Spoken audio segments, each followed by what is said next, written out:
Hey guys, Casey Ferris here. Thanks for checking out another video of mine here on YouTube. Today, we are talking about Resolve 15, which at the time of this recording just came out.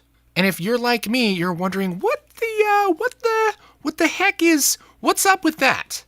And maybe you want to check it out. Well, this video, my friends, is for you, because what we're going to be doing is going through a crash course of the entire program, pretty much as fast as we can.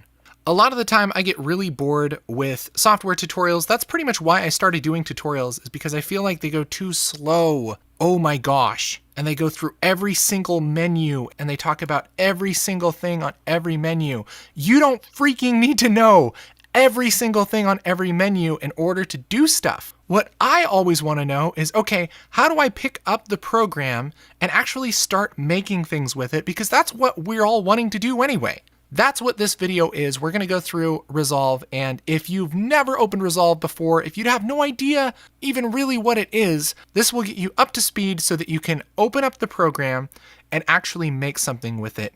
So this is like the bare bones need to know essentials. So if you're looking for some complete thing that's like 20 hours of training and it's all about how this one says fit and 50% is half, of course, and 100 is 100% and 300 is 3 times that, it's just not the place or the time for that. I feel like I've already talked too much. That's crazy. So let's jump in. First thing I'm gonna do is close the crap out of Resolve and open it again so you can get the full experience. First thing you're gonna do is download and install Resolve. I'm not gonna walk you through that. It's like installing every program ever. And here's what happens when we open it. Splash screen, yes. Resolve 15, that's what I'm talking about. And first of all, let's talk a little bit about what Resolve is. Resolve in the past few years has become a complete post-production powerhouse, which means that you can pretty much do everything in post-production inside of Resolve without having to round trip to another program or anything like that. That's things like editing video, doing graphics, doing composites, doing audio, doing color correction, and doing final render for delivery. And the best part of all of it is it's free, like zero money. They do have a paid version, which lets you output resolutions over UHD. It does some stereoscopic stuff, and there's a couple of fancy effects that the free version doesn't have. But other than that, pretty much everything works the same in the free version. It's totally cool to use, and it works great for even commercial work. So once you open Resolve, the very first thing that comes up is the home screen. This is where all of your projects are gonna live. You can't just like save projects to a random directory like wherever you want, like most programs. Resolve has a specific place where it keeps everything, and it shows up here. The reason for that is databases, which is complex and honestly, I don't care. So if you make a project, it will show up here. You can also make a new project or a new folder for your projects. This is like the place where stuff lives. So first of all, let's make a new project. I'm gonna click New Project. I'm just gonna call it Resolve Project because I'm super basic.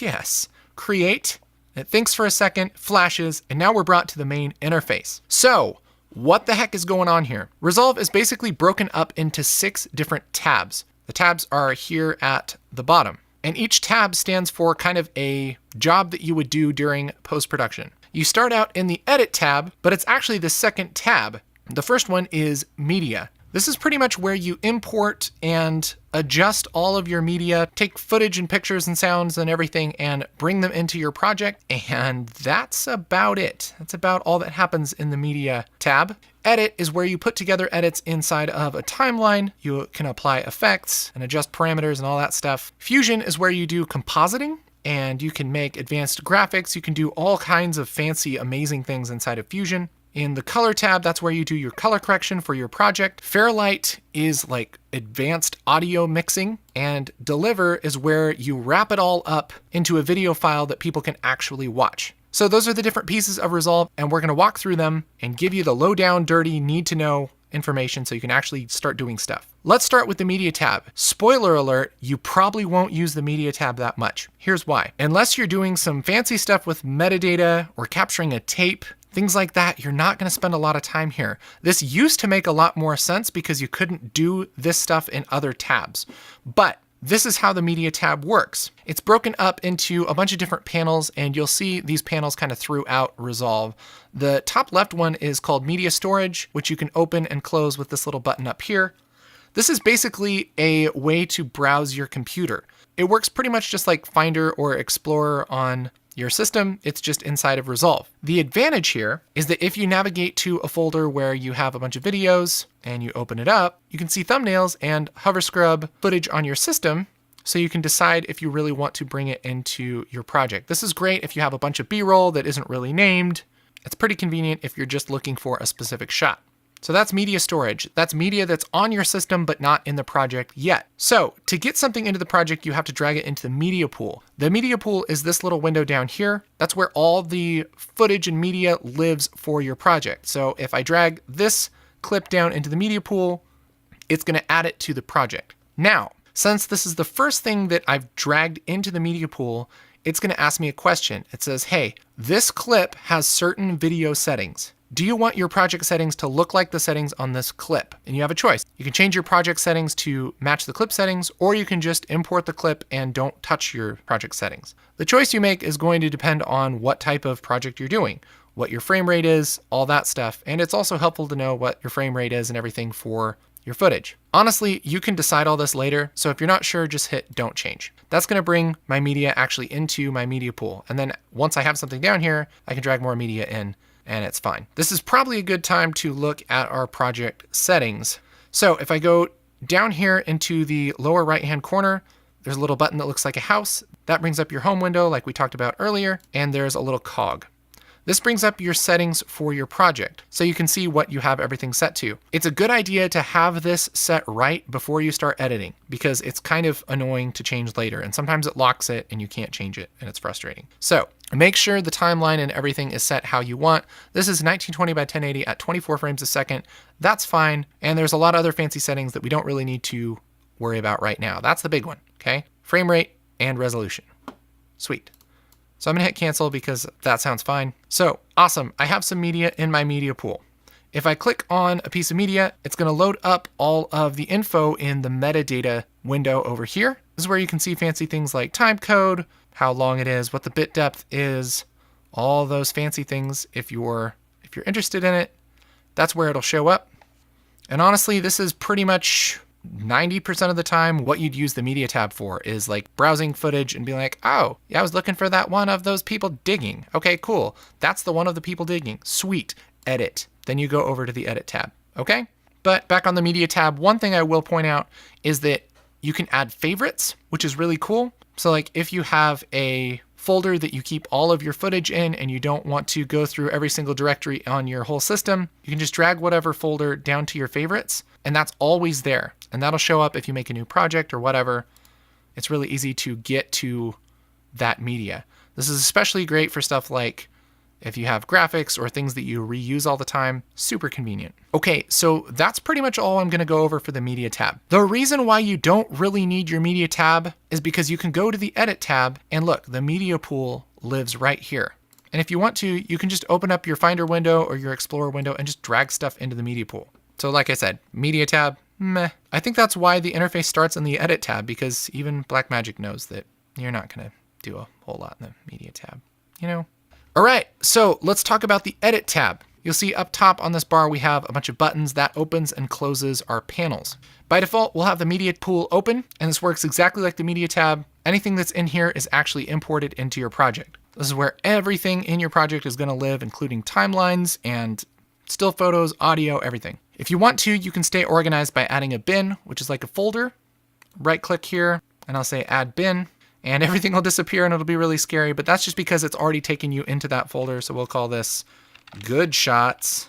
Awesome. And then I'm gonna go back to master right here, and you'll see we have the folder there, and I'll take these shots, which are obviously much better, and put them into my good shots folder. Super cool.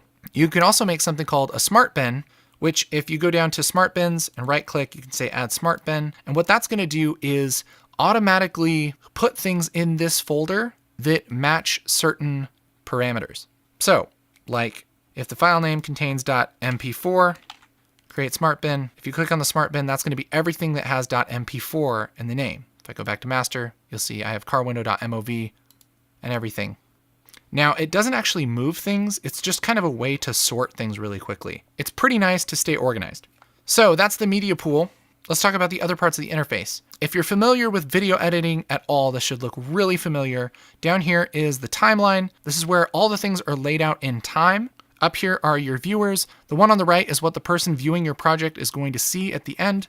The one on the left is kind of just like your workspace. If you double click on a piece of media, you can load it up into the left viewer, and you can kind of swipe back and forth and figure out what it looks like. The one on the right is going to be what's actually happening in your timeline. So how do we start editing things? Easiest way is just to grab a piece of media and drag it down into the timeline. That's going to automatically make a new timeline and add the piece of media to the timeline. See how everything's all activated now? I can move things left and right. And if I hit spacebar, I can play my project and look at it. Now, there's a few ways to add media to the timeline. You could just drag it from the media pool. You can also, if you double click here, you can do a little bit of editing here in this source window. If I hit I for in, and then go later in the video and hit O for out, that's going to shorten the clip, and then I can drag it into the timeline, and it will already have that in and out. And if I decide I don't like it, I can mouse over the edges and move it back and forth. This should be super obvious and super familiar if you've edited video in just about any program. It works exactly the same in Resolve. It's like the exact same thing, okay? So another thing that you can do if you want to add this clip, let's open a different shot.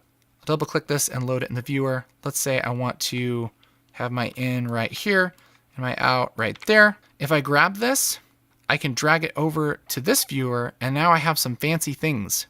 You can play around with these, but this will add it to your timeline in a bunch of different ways. For instance, if I hit place on top, what it's going to do is add this clip on top in the video track up from my first video track. So that means that we don't write over anything, okay? If I do the same thing, but I say overwrite, look what happens.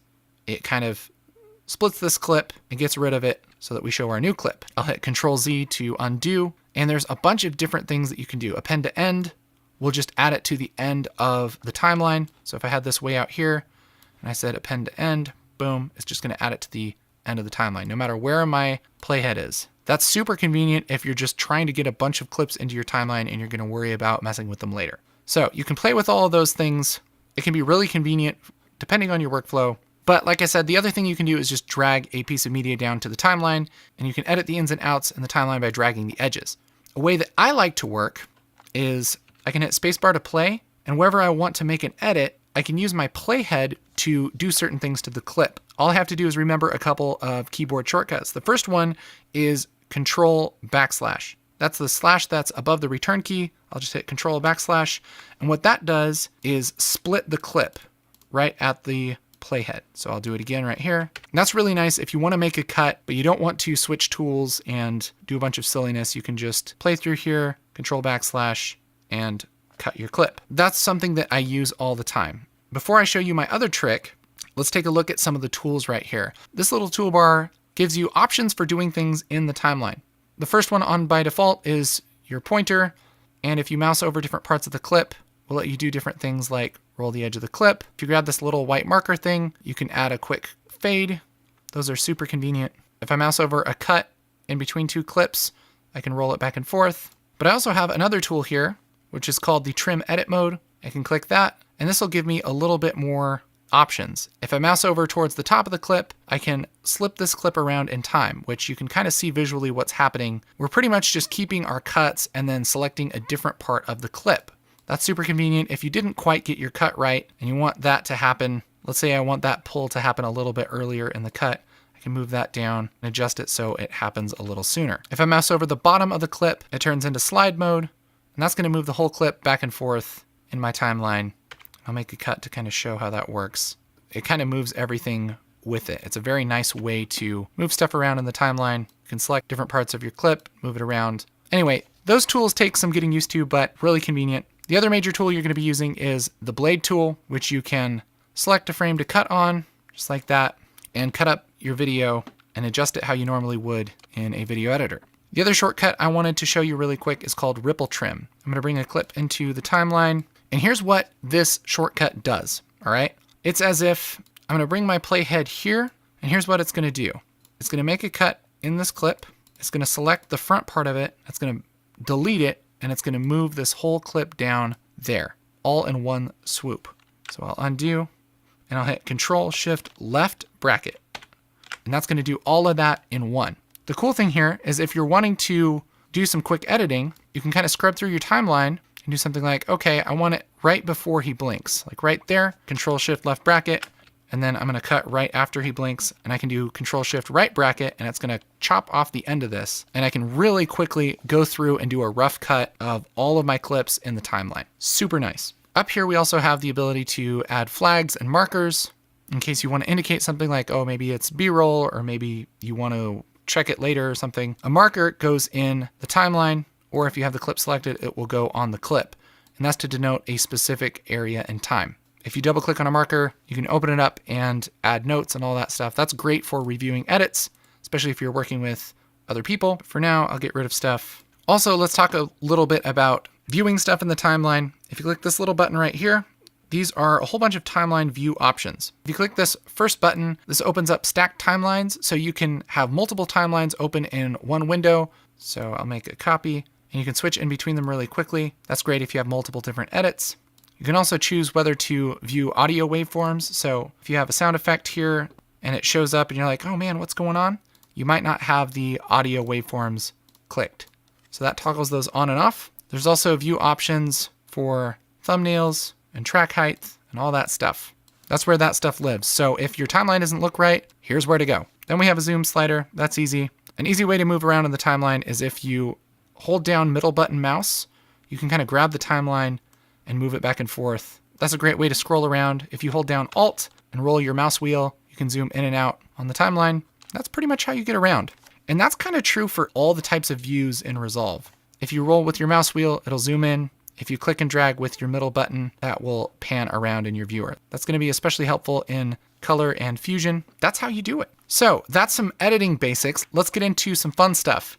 If you click any clip in the timeline and you go up here to this button that says Inspector, that's going to open up your Inspector panel. This is where all the properties for your clip live. Things like zooming, rotating, you can flip and flop things, you can crop them, you can reset stuff if you mess it up. There's even some cool things for retiming, lens correction, all kinds of goodies there. So if you want to change something about how your clip looks, that's a great place to start. Also, something that's convenient is this little triangle here. If you click that, that kind of rearranges your workspace a little bit. So it makes this panel big and tall or short and fat. You know, same thing over here with your media pool if you want to kind of move stuff around in the interface. And these happen all throughout Resolve. The other thing worth noting is the effects library. So I'm going to open up my media pool. That kind of lives under the media pool. If you click effects library, that pops up right here. And this is where all the fancy video and audio effects and graphics and all kinds of fancy things live here. So if you want to add a transition under the toolbox here, there's video transitions, and you just drag those to your timeline towards the end of a clip, and there you'll see your transition. All the transitions work the same, just drag them to the end of the clip or in between two clips if you want to. There you go. Audio transitions work pretty much the same way, but for audio. There's also a bunch of titles. Fusion titles we'll get into a little bit later. Then we have our titles. The upper part are basically things that will work really well in the Edit tab. If you click on this in the timeline, the properties open up in the Inspector, and you can say, look at this. You can change your font and do all the fancy things that you would expect you could do with a titler. You can add a nice drop shadow, make things look classy. That's definitely worth playing around with. That's like for super easy, simple text.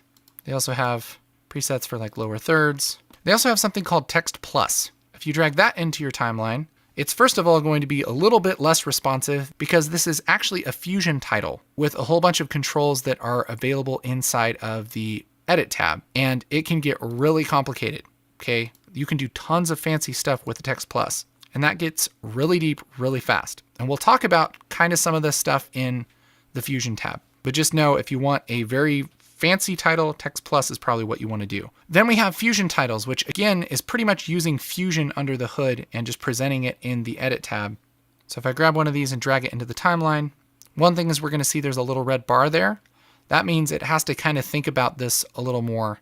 And once it turns blue, then it will play back in real time. So depending on your system, that might take a really long time, but it's going to kind of do that when you're not touching things because it doesn't want to be inconvenient, even though it is kind of inconvenient to wait for it.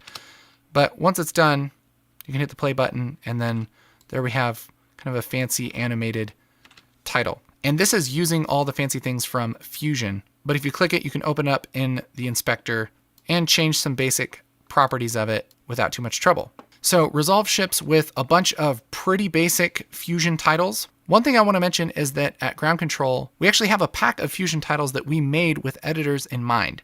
Here's one of them called Solid Title. It's a collection of titles that look really nice. They're animated. You can adjust properties inside of the Edit tab, and they look really nice out of the box. This is from our pack called Fusion Titles for Editors, Volume 1.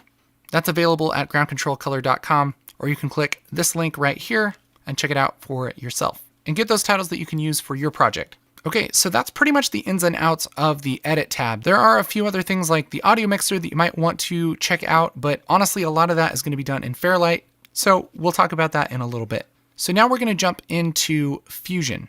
But first, I'm going to open a new project so it's a little bit easier to show you Fusion and color stuff and kind of the fancy stuff that Resolve does. So in my Edit tab, I'm just going to drag a few clips in here for us to play with in the other sections. So let's take a look at the Fusion tab. Fusion is all about compositing. So if you've ever used After Effects or if you know what it is, this is all about doing fancy things to video. It can be stuff like adding explosions in the background. It can be adding graphics over things. It can be cloning things out. You can do just a million different things in Fusion. It's kind of like Photoshop for video, I guess. It opens up and right away, it probably looks a little bit scary. So let's take a look at what's going on here. First of all, the clip that's loaded here in our viewer, that's the clip that we were over in our timeline in the Edit tab. So if we were over this clip with the phone, click to the Fusion tab, it's going to open that shot up in Fusion. If you opened up the wrong clip, you can actually go up to this clips thing here, and we can select the different clips in our project just by clicking them here. This is actually a very similar timeline to the way color works, but we'll get into that. So let's start with this clip right here. I'm going to close my clips panel, and let's take a look at the interface. Biggest thing is that these viewers are not like the edit viewers. In the edit page, this right viewer is what the person who watches your project is going to see, and the left viewer is kind of your workspace. In the Fusion tab, these are both your workspace. What the heck does that mean? Basically, these are just two viewers that make it easier to look at different parts of your composition. So more on viewers in a second. Down here is the timeline. This is what actually happens in time. These little yellow marks are your in and your out that was set in your Edit tab. So you can go over here because there's more video in the clip, but you're not going to see anything because it's just showing the ins and the outs. Below your viewers in your timeline is the nodes panel. This is the part that people find really, really scary because we're all pretty used to apps that work with layers. In fact, Resolve works with layers in the Edit tab. If you want to put a video over another video, you just drag it on top and whatever's on top shows up. You can even lower the opacity and blend them together because one is above another. Totally makes sense, right? In Fusion, it doesn't really use layers, it uses nodes. And before you nope out of this, I promise you it looks a lot scarier than it is. Think of nodes as little building blocks for what you're doing. Each little rectangle here stands for a piece of media or an effect or a filter that you put on something. It's a building block for what the viewer will see. And we start out with two nodes. The first one is media in. This is what the footage originally looks like. This is the footage that's coming from the Edit tab, okay? It's brought into Fusion. That's what media in is. The second node is called media out. This is what the viewer is going to see. So right now, you'll notice that there's nothing going on in between these nodes. And so what's coming in and what's going out are going to look exactly the same. Now, about the viewers, each node can be loaded into either of these viewers. And if you look right here, there's two dots. One of them is black, one of them is white. This is a little indication that this node is loaded into the viewer. The right dot is white. If I were to select this node and hit 1 on my keyboard, it's going to load it into the left viewer. And you'll see how there are two white dots there. That's loaded into both viewers. If I were to select media in and hit 1, that's going to load that in the first viewer and media out in the second viewer. If this gets too complicated for you, just load stuff into the second viewer, okay? That's pretty much what I do. You don't need to use two viewers, it's just a tool. So how do we actually start doing stuff to this? Just like in our Edit tab, there is a media pool and an effects library. Same deal. And we have the little twirly arrow thing, which I'll twirl that down. The difference is that the tools inside of this panel are the effects that are only in Fusion. And here we have a huge list of them and a bunch of categories. If you click on one of them, that will open up all the effects that you can do to your image. So let's start with a blur node. If I grab this and drag it into my node graph, you'll see it makes a new node. Again, this is like a building block for what we want to do. So how do we apply this to our image? Well, it pretty much works like a flow chart. So what I'm going to do is mouse over this line right here until it turns blue, and I'm going to click it once. That's going to disconnect my media in and my media out. Now I'm going to take my media in, which if I load up in my left viewer, it's this clip, and I'm going to grab the little gray square and attach it to my blur node, and grab the blur node's little gray square and attach it to media out. Now, since media out is in the second viewer, we can see what's happening. We can see the result of all the effects that we're doing. You may notice that these still look exactly the same. That's because each node has properties. And if I click on the node, that will load up the properties in the inspector just like in the Edit tab. And you'll see I have a little property here called blur size. And I'm going to push that up and we'll see it starts to blur. So without a lot of work, we've done something to our image in Fusion using nodes. So instead of dragging a blur onto the first layer of our composition, we just dragged a blur node in and connected it in between our media in and our media out. Think of it as do this, and then do this, and then do this. Okay, it flows in order.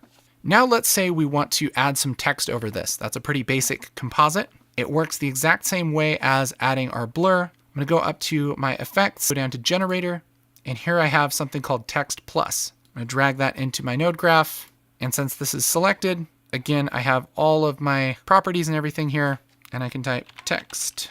Now you may notice that nothing has happened. That's because this isn't connected to anything. If I want to preview what's going on, I can load this up in a viewer. So I'll select it and hit the number 1 on my keyboard, and that'll come up in the first viewer. So this is a great way to kind of use it like the source and program windows in the Edit tab.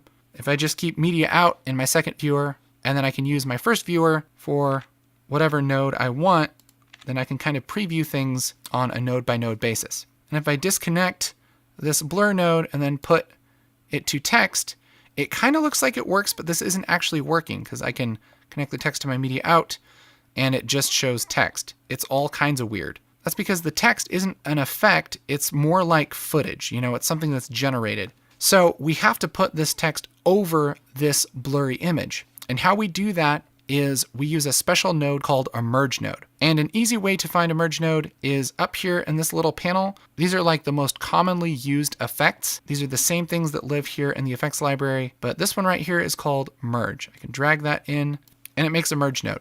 All this node does is put things over other things. So instead of connecting my blur to the media out, I'm going to disconnect it and connect my merge node and connect my merge node to my media out.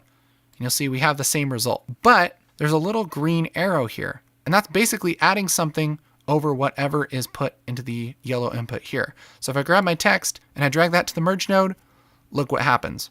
Our text is over our blurry image, and we have ourselves a composite. Now, you may be thinking, holy crap, that's a lot of freaking work to just put something over something.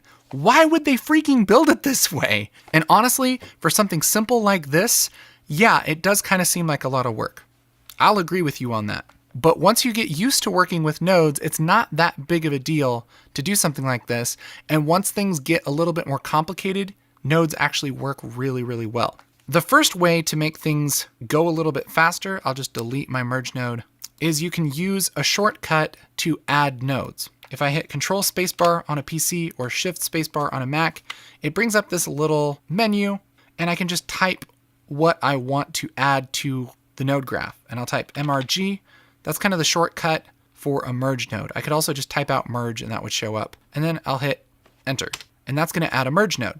Now you see it isn't connected to anything. I can actually speed that up if I have a node selected that I want to come before the merge node. So I have my blur selected, I can hit Control Spacebar, MRG, return, and that will add a merge node in between my blur and my media out, and then I can connect my text to my merge node. If I want to go even faster, I can delete my merge node and just drag the output of my text into the output of my blur node right here, and it will automatically add a merge node, which honestly is almost as fast as just dragging a layer in. So once you get used to that stuff, it doesn't take a ton more time for simple things. And when you get into more complicated composites, nodes make a lot more sense. So that's basically how nodes work. And honestly, it's not that much more complicated than that. And what's really cool is you can kind of build things before you connect them. For instance, if I wanted to add kind of a fancy title here, I can add a couple things to my node graph by hitting Control Spacebar. I'll type BG, which is a background, and XF, which is transform. And that's basically like a solid color, like a solid in After Effects, if you're familiar with that. We'll just make it green. I have that loaded into the left viewer. And then in my transform, I'll also load it into the left viewer. I can adjust my properties to adjust the size of my background, and I can connect the output of my text to the output of my transform. That'll make a merge node. I'll load that up in my left viewer, and we'll see we have this little graphic built. And I can break this connection and add this merge to my other merge, and then that will put my graphics over my blurry layer. And this is where things get really interesting with nodes. You can connect nodes to multiple things. Instead of having one layer that has to live somewhere in the layer stack, nodes can be connected to a bunch of different stuff. Let's say I want to have this box without that white text. I just want that text to be see-through in the box, right? I can bring my text over and drag it onto this blue arrow of my background, and that's going to add it as a matte, which is going to adjust the opacity of that background layer. And you'll see this is loaded into the left viewer. It's just making it show up where the text is. Then if I go into my properties of my background, under this third section here, I can say apply mask inverted. And there we can see that text is actually see-through now. Go back to my text and adjust the size. Maybe I'll reset my transform, disconnect my text from the merge, and look, there we have our see-through text. It's really easy to kind of change stuff around and play around using nodes. You can even do something like add a node over itself. I'll grab the output of my transform, attach it to my green arrow here on my merge, and I'm actually adding this green layer over itself. I'll add a new node, just a color corrector node, and I can connect that color corrector. I'll just play with the colors so we can see the difference. And in my merge node, using my blend property, I can animate in between them, and it's all using the same building blocks, but because they're nodes, you can connect them to multiple things. It's actually really cool for doing some complex things with graphics as well as compositing. So I know this is a lot. Let's take a look at how this could practically work. I'll open up my clips.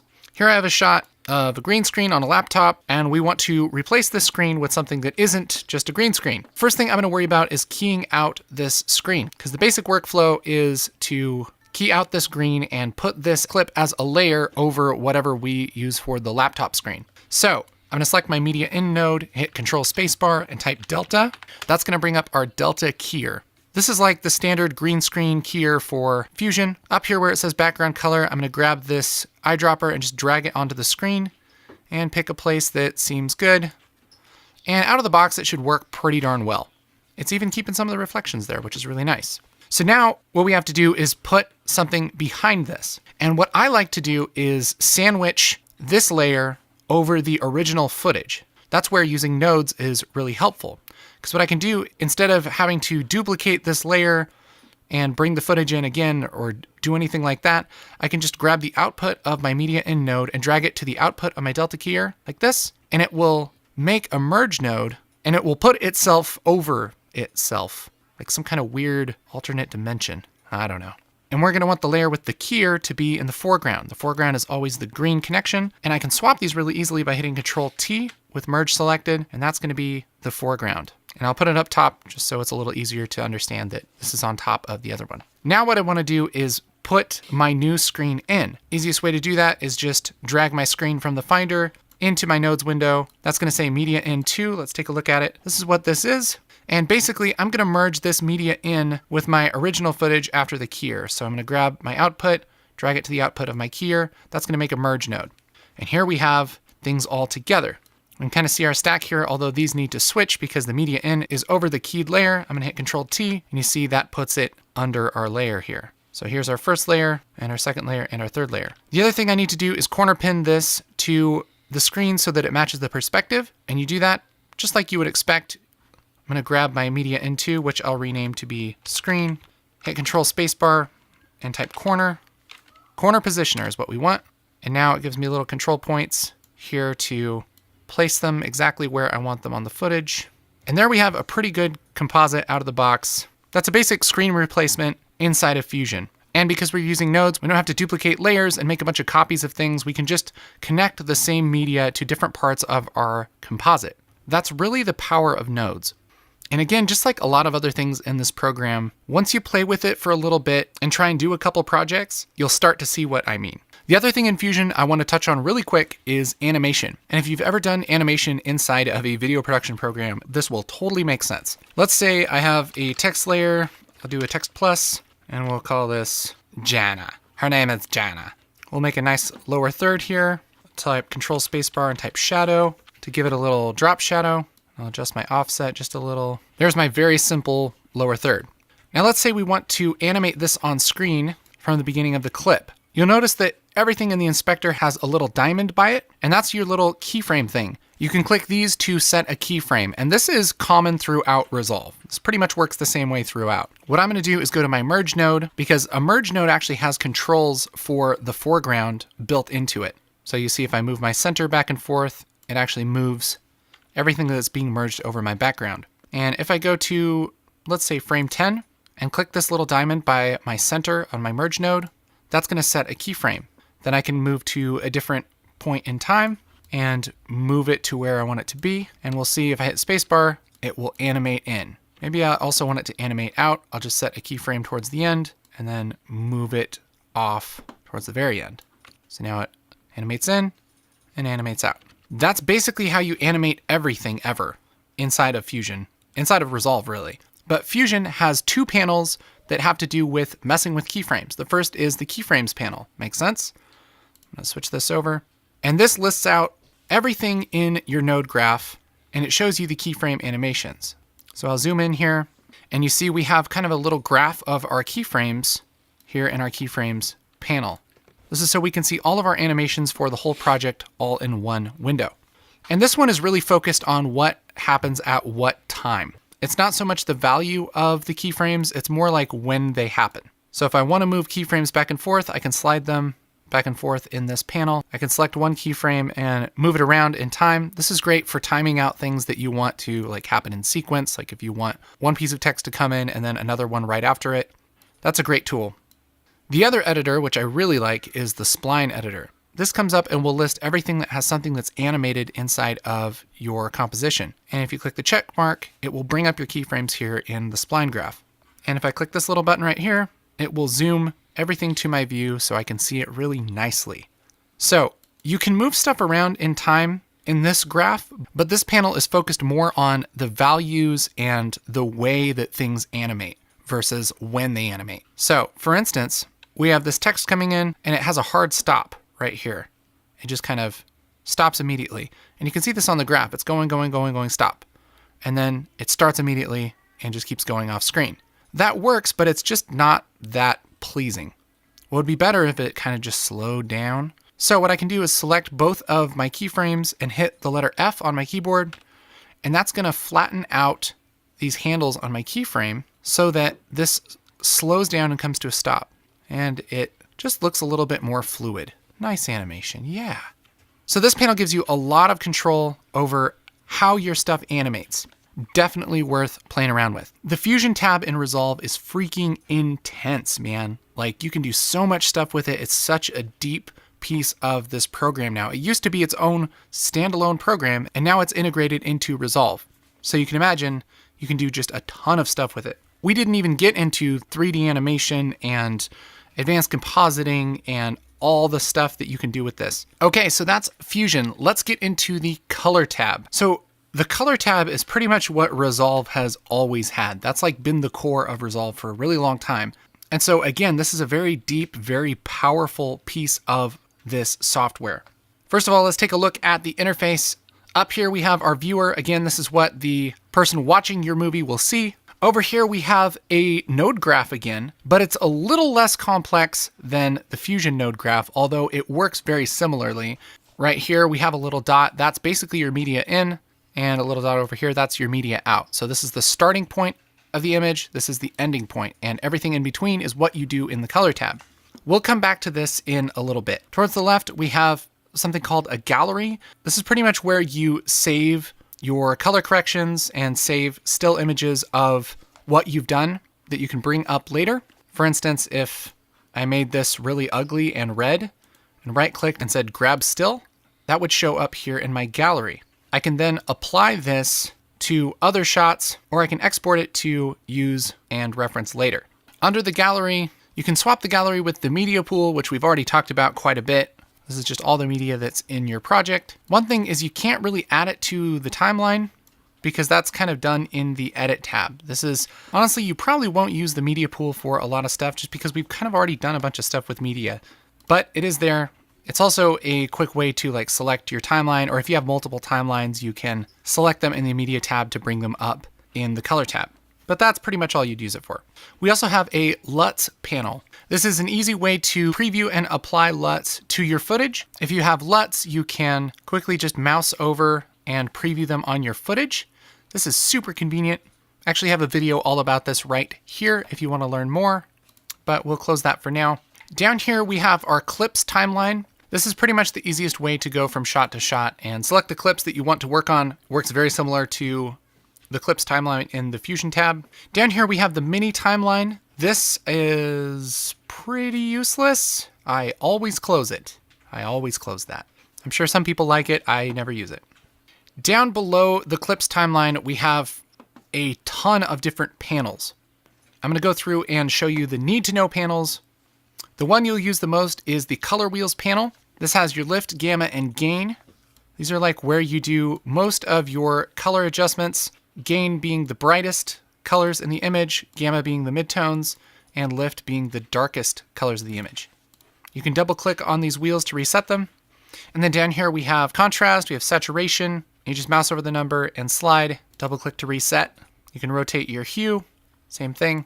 And there's actually two little panels of these little controls. Here where it says 1, you can click on 2, and there's like color temperature, tint. There's also something called midtone detail, which pretty much takes the details out of the midtones in the image or kind of sharpens them and brings them back in. That's really nice for things like softening skin or making people look older and uglier, depending on which way you push that. There are other panels behind this that you're probably not going to use a whole lot. There is a camera raw panel, so if you shoot in RAW like on Blackmagic or like Magic Lantern or Red, then you can adjust your camera raw controls there. And if you're familiar enough with RAW, that's going to make a ton of sense. It's just like Photoshop and every other thing that deals with RAW. Over here we have our curves panel. This is a really useful panel. We have kind of our standard curves like you'd find in Photoshop. You can adjust the contrast of things.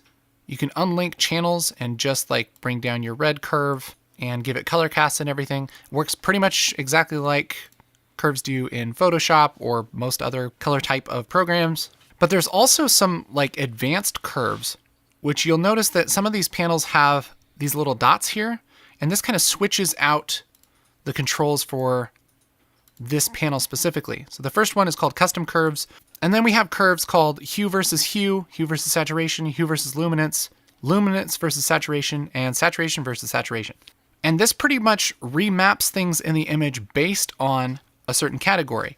For instance, if we go to hue versus saturation, we can desaturate certain colors while keeping the saturation of other colors. Let's say we want to desaturate everything but these yellow pants. I can eyedropper these pants. That'll make a point on my curve here, and I can bring everything else down, and I can leave those pants looking nice and yellow. So these are really great to play with if you want to do some specific effects. Another one that's really helpful is luminance versus saturation. So if you're trying to do a really strong look, like maybe a really warm look, you can desaturate the darkest and lightest parts of the image and get some really interesting effects. Definitely worth playing around with. Behind our curves, we have a qualifier, and this is basically like chroma keying. It selects a part in the image based on a color. So if we want to select just these lemons, I can eyedropper these lemons, and the qualifier will select things based on hue, saturation, and luminance. And if I go up here to this little magic wand and click it, that's my highlight mode. That's going to show you just what's being selected in the image, whether it's from this or from some things we're going to talk about in a little bit. And looking at this, I can adjust my selection. So if I go to my hue width and roll up on that, that's going to include more and more colors into my image. Same with saturation. And I can really refine the parts in my image that are being selected. There's also some controls over here. Biggest ones are clean black and clean white, which if you roll up on those, it basically makes your selection better automatically.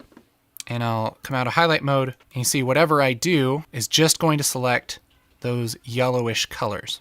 So that's a great way if you want to desaturate just part of your image, or this works really well with skin. I can qualify her skin here, go to my highlight and turn it into horror movie mode, where you're freaking looking at a vampire. And now I can do things just to give her a little bit more of a tan. I can mess with the hue and make her look like some kind of alien thing. This qualifier you're going to be using a lot to select just specific parts of your image, whether it's for a silly, crazy effect like this or something more subtle. There's also a version of this called the 3D keyer. If you go here where it says HSL and go down to 3D, how this works is you pretty much just draw a line on what you want, and it will try and make the best selection for you without you having to mess with a bunch of parameters. So if I go into my highlight, you'll see it's a pretty good selection, and I can clean my white and get a very similar result without a whole lot of tweaking. Sometimes this works better, sometimes HSL works better. And basically, if one isn't working for you, try the other one. Similar to the qualifier is our Windows panel. This is all about selecting a part of the image as well. The difference is that you don't do it with a key and an eyedropper, you do it with a physical shape, like this. This is basically like a mask in After Effects or Photoshop. Any adjustments that you make happen inside of that mask. If you click this little thing here, you can invert it. You can limit all your adjustments to inside of this shape. There's a variety of different shapes here. There's also, if you click this one that looks like a little curve, this is called a power curve. It's basically a custom shape that you can draw to make a really specific type of selection like that. You can also soften it. And a lot of the time you're going to use all of these tools all at once. For instance, when you're working on skin, you could make a selection. Let's do a selection with our 3D keyer, clean our white, and then we can limit that with a window. You'll see that the selections kind of work together to limit each other. And then I can use my curves to adjust the way that the skin looks. So all of these things work together. We also have a tracker palette, which is the fourth icon from the left. And this is where you track specific features inside of your shot. Like let's say I wanted to adjust the colors on this bridge, but it's moving. What I can do is make a custom shape with a window that selects the bridge, and I can go to my tracker and hit this play button, and it will track it forward and track everything that's limited by that window. So now, even though the shot's moving, I can make some pretty specific adjustments on my bridge, and it tracks with the shot. This is absolutely like one of the most amazing features that Resolve has. This tracker is unreal at how fast and accurate and convenient it is. So let's go to this shot. Let's say we want to add a light onto her face. What I can do is make a custom shape like this and just trace her face like that. I go to my tracker palette and track it forward and track it backward, and it will just magically track it amazingly. That's the thing, is you'll kind of just get used to Resolve just magically tracking things amazingly. And then I can do something like push up my gain, maybe add a little bit of color there. Maybe they're looking at a phone screen or something. And then I'll go to my window and soften it a little bit. And now I've relit this shot in about 5 seconds. So again, all this stuff kind of works together. We also have a blur and sharpen palette, which you can use to blur and sharpen things. Those are the main things that you're going to be using for the color controls. Over here we have the keyframes palette, which is very similar to the keyframes palette inside of Fusion. If you twirl this down, you can see all the things that are animated. You can add keyframes and animate things over time using this panel. Okay, I'm going to close my clips here just so we have a little bit more room. Down here behind the keyframes panel, if you click this little waveform thing, that's going to bring up our color grading scopes. And real quick, if you're not familiar with these, there's basically 4 different types of scopes. There's parade, waveform, vector scope, and histogram. Histogram you might be familiar with Photoshop. I don't think it's that useful, so I don't really use it. So I'm not going to go over it. Vector scope, I'm going to turn my brightness up here on my vector scope. Vector scope is a graph of hue versus saturation. So if I make this image really, really pink and saturated, see what happens to the vector scope. It moves towards magenta and it moves towards the outside of this circle. Think of this circle as kind of the same as these circles here. If I wanted to move this graph all the way down to G, I just move my offset all the way down to green right here, and look what happens. It makes everything green. It's kind of a more scientific way to figure out what your colors actually look like, based on the data, not just based on your eyes. Because when you're color correcting things, your eyes can kind of play tricks on you, and so it's good to have kind of like a standard. And again, the more saturated my image is, the farther this little cloud gets towards the edge of the circle. So if I add a lot of saturation, you see it grows. If I were to take this down and make it black and white, see it's just a little dot in the middle because there's no saturation. That's vector scope. I'm going to switch over to waveform really quick and adjust a couple settings just to help explain this. The waveform is a graph of brightness and position. And the only position it cares about is left and right. So if I were to take the brightness of this whole image down, you'll see the graph shrinks. And make it brighter, it goes towards the top. Now let's make a circle window and just make it super bright. Look what happens on our graph. We can see that there's a bright place towards the left of the graph, but it doesn't matter a whole lot whether it's towards the top or the bottom of the frame. It just shows up on the left of the graph. That's because it's only plotting the horizontal position and the brightness. So if I move this over, you'll see what happens. So it gives you a little bit more data than just the brightness. It also shows you kind of where the brighter parts of the image are. So it's a little bit easier to tell like what the graph is actually measuring. So you may be saying, this is bright, and then this side is dark. Why is everything spread out? Why isn't it just a line? That's because things are slightly different brightnesses, and it's plotting all the pixels in the shot. Some of them are really bright, some of them are a little bit darker, and it's putting them on a graph. So the parade is basically the exact same thing, just kind of squished into three colors, red, green, and blue. So you notice the same thing happens. These are basically just three waveforms side by side and split up by channel. So if the red channel is really high, you'll notice that these kind of get out of balance. And so this is an easy way to tell not only the brightness of the image and some of the information from left to right, but also the color cast of the image. So if something's really red, the red channel's higher. If something's blue, the blue channel's higher. This makes it really convenient to do things like white balance. So if I bring up the saturation quite a bit, zoom in, we can look at this tint. And I notice that the tint is right here on each of these graphs because it's towards the middle of the frame and it's pretty bright. And because it's kind of white, it's going to look similar on all three channels because white is equal parts red, green, and blue. So I can look at this tint on the graph, which I assume is supposed to be white, and I can move my gain around and try and balance it out so that that tint is the exact same height on each of these graphs. And that's pretty much how you white balance. Again, this kind of takes some getting used to, but that's pretty much how color scopes work. Again, I'll reset everything, and let's talk about nodes. Nodes, just like in Fusion, are basically like building blocks for your color grade. There's a few different types of color nodes, but the main one that you're going to be using is called a serial node. That's what this node is. If you hit Alt-S on your keyboard, that's going to add another node. And even though this kind of gets scary, really all that's happening is, okay, take the original footage and do something in this node, and then do something in this node, and then render it, okay? And all of these controls, if I change something, that change lives inside of a node. It's kind of like a group of things that you do to the colors, okay? So for instance, if I were to mess with these curves and make a very high contrast grade, that's going to happen in this first node. So I'll right click and say node label and call this high con. And that's my first like group of corrections.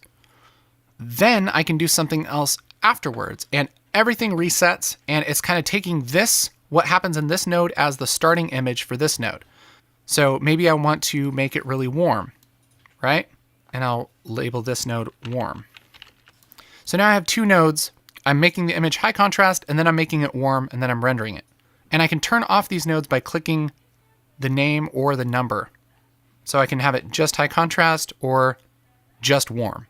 This is a great way to strategically build your color grades so that they're easier to adjust later and kind of keep yourself organized. Here's how I usually do it. We'll reset everything. In this first node, I'll do like a basic correction, which I'm going to need my scopes for. Bring them up here in this panel. Practically, this is how I would do a color grade in the color tab, using nodes and using all the tools we've learned about. This first node, I like to do just an initial adjustment, okay? That means I want things that are dark to be dark. I want things that are white to be white. I want it to have good saturation, good contrast, okay? So what I'm gonna do is on this little wheel right here, which is the darkest parts of my image, I'm gonna roll down, and you can see on my scopes that the darkest parts of my image are getting down to 0, which is pure black. I can do the same thing for gain. Make sure that the things that are white are at least towards the top of the scope. If I push them up too much, I'm gonna lose information. It's gonna be blown out. But I want it to be at least pretty bright. I don't really want things to be clipped off of the scope, but I do want them towards the top. So that's pretty good contrast. I'm also gonna bump up my saturation a little bit, and there we have a pretty decent looking shot. I could also boost up my gamma a little bit, just to give it a little bit more brightness in the midtones. So I'll right click this and label it correction. Then I can make a new node to do something else.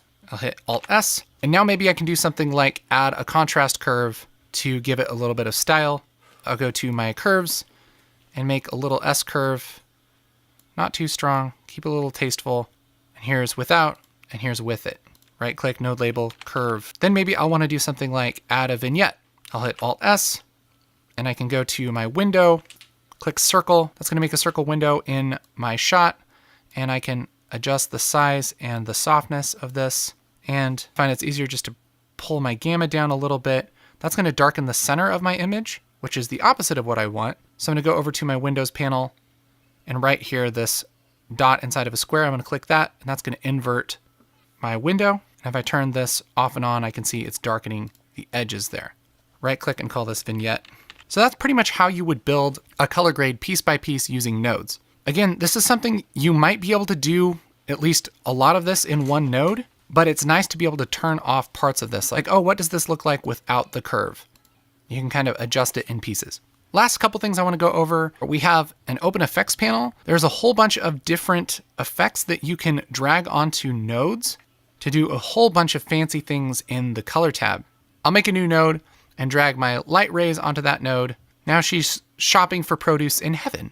And just like all the other tabs, all of our properties and everything pop up in this right panel, kind of like the inspector panel, and I can adjust the properties of this effect. Last thing I want to talk about is the light box. The very right button here, if you click that, it switches into a full screen thumbnail preview of all of the shots in your project, which for this isn't that great, but if you have a project with tons of shots, it's really great to be able to go through and select the different shots that you want. What's really convenient here is that you can copy and paste your grades to multiple shots. All you have to do is select the shot that you want to copy the grade to, and then mouse over the shot that you want to copy the grade from, and middle button mouse click. That will copy all of your nodes and everything into this shot. This also works the exact same way in the clips timeline. If I want to copy and paste my grade from one shot to another, I'm going to select the shot I want to copy to, mouse over the shot I want to copy from, middle button mouse click. That's going to bring all my corrections and everything over to my new shot. I have an insane amount of Resolve tutorials. If you want to check out my channel, there's things about grouping and a lot of tutorials on Resolve 15 and Resolve 12.5, which cover 90% of what you can do in the color tab. Also, if you're interested in learning more about color grading, you can check out our paid training here. That's the basics of color grading. That again is hosted by me, and we go through the ins and outs of some of the tools in Resolve, but mostly the whole concept of how to work with colors in a project.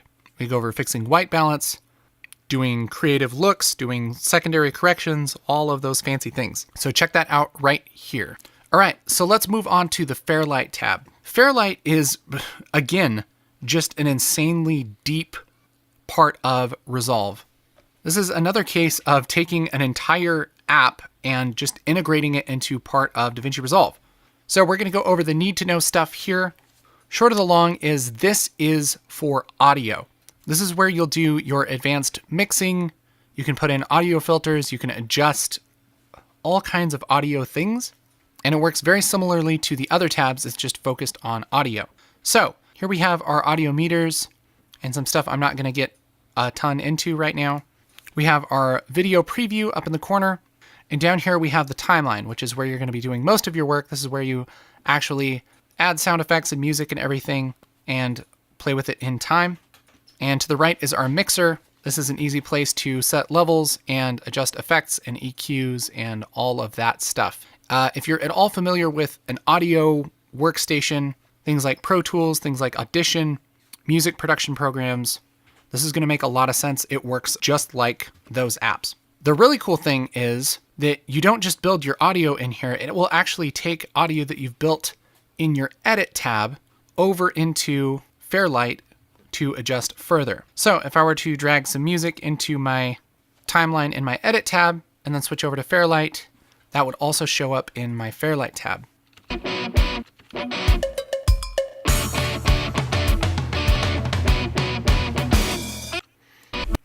Once I have things in my timeline, I can adjust them and edit them just like you would expect. I can trim clips. I can adjust the volume with this white line in the middle, and I can adjust track volume here in my mixer. This is all pretty straightforward and honestly a lot like working with things in the Edit tab. We have similar view controls. We have similar tools. And again, that just kind of takes some playing around with to get used to. Up here we have our media pool, which we should be very familiar with by now, as well as an effects library, which works the same way all the other effects libraries work. It's just limited to audio effects, and you can drag the effect onto a clip or onto a track. If you drag it onto the track, it will show up here under the effects in your mixer. If you drag it onto a clip, you can open up the inspector, and just like all the other tabs, adjust the properties of your selected clip. One thing that's really cool is that each clip has kind of some native stuff that's really helpful for audio mixing. Things like a built-in equalizer. All I have to do is turn it on and I can adjust EQ stuff without having to load an equalizer effect or anything like that. It's just kind of built in, which is really nice. So if I want to do like a high pass thing or make it sound like it's outside, that's really easy to do. One thing also I want to point out is this panel called Sound Library. This is a way to have sounds on your system easily accessible, especially if you're going to like reuse them a lot. It's a great resource. So I'm going to hit Add Library, take a few minutes to index all of that. This is a sound pack that's made for editors from a company called Wave Brigade, one of Ground Control's sister companies, and it's a collection of over 2,500 sound assets built for video editors. It's completely royalty-free, broadcast quality, unlimited use. It's super useful for basically any project that you're doing because it has like 90% of what you'd need to do quite a bit of sound work. So I'll hit OK. And what's cool is once you've indexed your sound library, it pretty much just remembers everything that's in those folders, and you can quickly search for things like, oh man, I really wish I had the sound of a door. You type door and it'll pop up, and here's, okay, this is a breaker bar door. These are door knob sounds. This is a door slam. And you click it and you can bring it up in your little preview window here and just drag it from your preview into your timeline wherever you want your door to slam. Obviously, I don't have my video really set up for that because this is just kind of a quick thing. But this sound library is a really, really cool feature that they just added to the FAIRLIGHT tab. Maybe I want some city sounds. Here's some ambient sounds from our Wave Brigade pack. Ambience exterior city. I'll just drag that in. Maybe I'll take my music down quite a bit. Now, ambience is a little bit hot, so I'll bring that down too. There I have my nice ambient sound with my door slam, you know, super great audio mixing. Now, one thing I'll notice is that my door slam here is just on my left channel, and that's because this is added to a stereo track. Easiest way to fix this is just right click on the track and say change track type to mono, and that's going to make it so anything that I add to this track just plays balanced across both of the speakers. Much better. The other thing I wanted to mention quickly about the FAIRLIGHT tab is this little dynamics thing here in the mixer. If I double click this little graph here, that will bring up my dynamics effect. This again is kind of built into the channel strip, and there's a ton of different things like a compressor, limiter, expander, and a lot of stuff that you would use like on a dialogue track to make your audio really come through strong. I'm not going to go into how to use all of that stuff just because it's, too much to go over, but this is where all that lives and you don't even have to add it as a effect. It's really awesome. So the FAIRLIGHT tab is just an insanely robust audio production environment in addition to all the other amazing things that are inside of Resolve. Like, this has just really become a beast of a program in the last few years. So that's kind of the need to know stuff for the FAIRLIGHT tab. All right, so let's check out the Deliver tab. This is the simplest tab, which is great. This is where you render your project so that people can actually see what you've done. There's no real you can't edit things, you can't move things around. It's just rendering it out for web or for delivery or whatever you're going to use it for. Interface is, there's a viewer, there's the clips timeline, there's a regular timeline, but where you're going to be spending most of your time here is in the render settings. I'm going to click this little triangle, open it up, and towards the top we have a bunch of presets. These are actually really nice. So if you want to render your project for YouTube, just click YouTube 1080p. That's going to set all of your settings and you can go through and customize them if you want to. There's 3 little tabs here: video, audio, and file.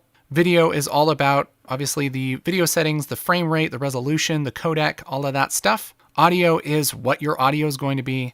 And file is things like, okay, where does the file go? Where does it live? What's it called? Is it put into a folder? All of that stuff. And you pretty much have 2 options here. You can render the whole thing as a single clip, or you can render it as individual clips.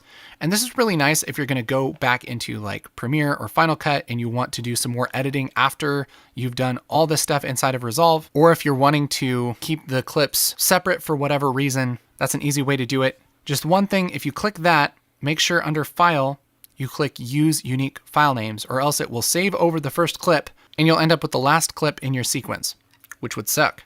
Believe me. It's happened to me about 700 times. So make sure to click that. But most of the time you'll be rendering it as a single clip for like YouTube. Again, just click a preset. That will usually be pretty good. One thing I usually change like for a YouTube upload is this quality restrict to 10,000 kilobits. I think that's a little low. I like to do like 30,000, and that's usually all I change. And there's a bunch of different presets here, things for moving back to Premiere, things for doing all kinds of things. Things for video, things for H.264 master. Most of the time I'm either rendering something for YouTube or I'll do some custom settings to render a high quality master, something that I'll usually bring back into Premiere or I'll send somewhere to do some more work on. That I'll usually pick QuickTime, and for the codec, I'll use GoPro Cineform YUV 10-bit. I've used this codec a lot on PC. It performs really similar to like ProRes if you're familiar with that. And that's pretty much what I do most of the time is I'll either render something like this or just a render for YouTube with that quality set up a little more. Once you're ready to render, make sure that your file name looks good. I'll call this render because, I'm super boring. And then location, wherever you want your render to live. Once that's all set up, hit add to render queue and nothing happens. That's because it adds it to this panel over here, which is your queue. The cool thing is you can make multiple versions of the same thing. Like let's say, okay, I want to make my high quality QuickTime like this.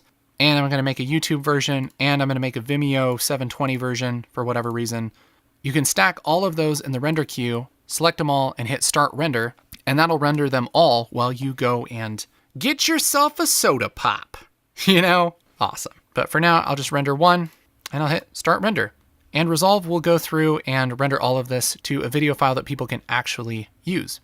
So there you go. That's the ins and the outs of Resolve 15. Man, this thing has grown. This has been the 4th year that I've done a overview video like this, and it's just become out of hand. If you made it to the end, bless you, sir or madam. Bless you. You. So there you go. I hope this has been useful to you.